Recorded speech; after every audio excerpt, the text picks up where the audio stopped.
say that it's great to be here in Abu Dhabi for the 13th Ministerial Conference. I think the host has done a terrific job to welcome us all and to also show commitment to results, because that's key for us. It's key in the very geopolitical complex world that we are living now, with Russia's illegal war on Ukraine, with the war in the Middle East, and increasing protectionist tendencies. So the multilateral trading system could deliver predictability and hopefully also new jobs, lifting people out of poverty and create sustainability. So you mentioned a number of areas, and I think many of them are key that we deliver on, and also key priorities for my country, Sweden, and the EU, which we are a member of. I would say we have three priorities. The first one is on fishery subsidies that you mentioned.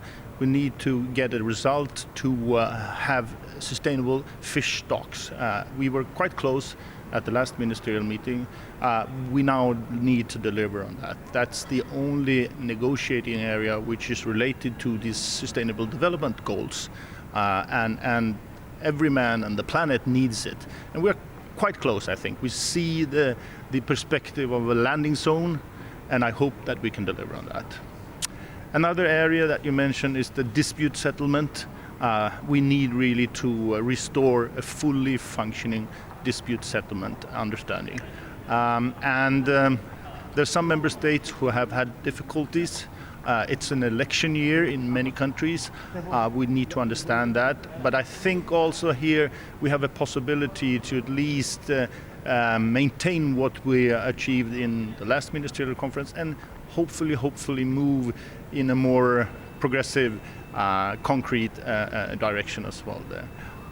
And e-commerce, if there's one area where our industry is really interested, it is to extend the e-commerce moratorium. That's key to enable the digital transition in developing and also in the developed world.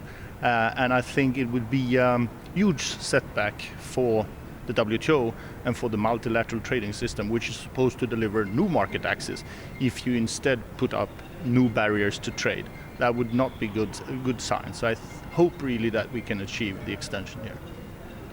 Well, as you know, probably we operate inside the European Union, and we are 27 member states, but I think you can be sure of that Sweden is perhaps the real voice for free trade. But not only free trade, we want it to be sustainable and rules-based. And the EU as such, I think, is working into the direction to create predictability and also resist some of the protectionist tendencies. But we need to do that in all different fora, of course.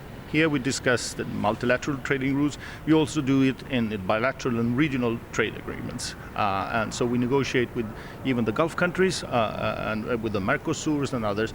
And that's a way to constantly push for openness and the resistance of new protectionist tendencies. But as you say, I mean, we see, unfortunately, the development in the wrong direction. So for us, it's a push to counterbalance that, and we try to do it, and hopefully when this ministerial meeting ends, we've achieved something here on the multilateral trading arena, and if we can combine that also with some of the free trade agreements and perhaps even unilateral actions on the EU side, that's at least a small step in the right direction.